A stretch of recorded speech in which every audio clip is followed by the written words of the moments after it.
ಕೋಳಿ ಸಾಕಾಣಿಕೆ ಮಾಡ್ಬೋದು ಚಿಕ್ಕದಾಗಿ. ಅಂದ್ರೆ 1 ಎಕರೆನೇ ಆರಾಮಾಗಿ ಮಾಡ್ಬೋದು. ಅದನ್ನು 30 ಭಾಗ ಮಾಡಿದಾಗ 30 ಗುಂಟೆ ಮಾಡಿ, ಇನ್ನು ಮಿಕ್ಕಿದ್ದು ನೀವು ಇನ್ನು 10 ಗುಂಟೆನಲ್ಲಿ ನೀವು ಬೇರೆ ಇದಕ್ಕೂ ಬಳಸ್ಕೋಬೋದು. ಅದ್ರ ಜೊತೆ 1-2 ಹಸು ಸಾಕ್ಕೊಳ್ಬೇಕಾಗತ್ತೆ.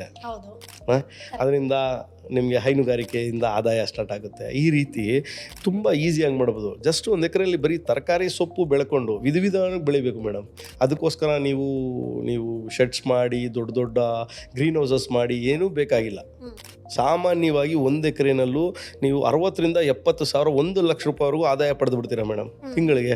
ಯಾಕಂದರೆ ನಾನು ಇವತ್ತು 10/10ನಲ್ಲಿ ನಾನು ಪ್ಲ್ಯಾನ್ ಮಾಡ್ತೀನಿ. 9/9 ಅಡಿಕೆ ಬರುತ್ತೆ. ಅಡಿಕೆಯಿಂದ ಆದಾಯ ಎಷ್ಟು ಬರುತ್ತೆ ವರ್ಷಕ್ಕೆ? ಒಂದು ಸಾಮಾನ್ಯ ಲೆಕ್ಕ 4 ಗಿಡ ಬರುತ್ತೆ 9/9 ಹಾಕಿದಾಗ. ಅದಕ್ಕೆ ಅಟ್ಯಾಚ್ಡ್ ಆಗಿ ನಾವು ಮೆಣಸು ಹಾಕಿದ್ದೀವಿ. ಮೆಣಸಿಂದ ಆದಾಯ ಎಷ್ಟು ಬರುತ್ತೆ? ಅದ್ರ ಮಧ್ಯದಲ್ಲಿ ಏಲಕ್ಕಿ ಹಾಕಿದ್ದೀವಿ. ಏಲಕ್ಕಿಯಿಂದ ಎಷ್ಟು ಬರುತ್ತೆ? 4,000 ರೂಪಾಯಿ ಕಿಲೋ ಇದೆ ಇವತ್ತು. ಒಂದು ಗಿಡದಿಂದ ಮಿನಿಮಮ್ 500 ಗ್ರಾಮ್ ಮೇಲ್ಪಟ್ಟು ಬರುತ್ತೆ ನಿಮಗೆ. ಈ ಭಾಳ ವಿಶೇಷವಾದ ತಳಿಗಳಿದೆ. ಸಕಲೇಶ್ಪುರ ಲೋಕಲ್ ವೆರೈಟಿ ಇದೆ, ಅದನ್ನು ಹಾಕಿ. ಅದರಲ್ಲಿ ಲಾಸೇ ಇಲ್ಲ ನಿಮಗೆ. ಬಿಕಾಸ್ ಏನಕ್ಕೆ ಅಂದರೆ ಅದು ಇಳುವರಿನೂ ಮೀಡಿಯಮಾಗಿ ಕೊಡುತ್ತೆ. ಪ್ಲ್ಯಾಂಟ್ಸು ಕೂಡ ನಮ್ಮ ವೆದರ್ಗೆ ಸೂಟ್ ಆಗೋಗುತ್ತೆ.